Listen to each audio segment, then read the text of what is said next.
how to create Bitget wallet in your mobile. In this video, I will guide you step-by-step process that how can we create Bitget wallet by following easy and simple steps. So just make sure to watch till the end. First of all, download Bitget wallet app from Google Play Store.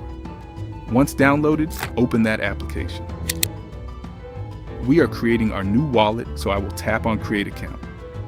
I agree. Very first, set your PIN of 6 digits, and you will head to the wallet interface like this. Now we have created our wallet, but the important thing is to back up its recovery phrases. Tap here on Backup, then press here. Enter your PIN you were set up before.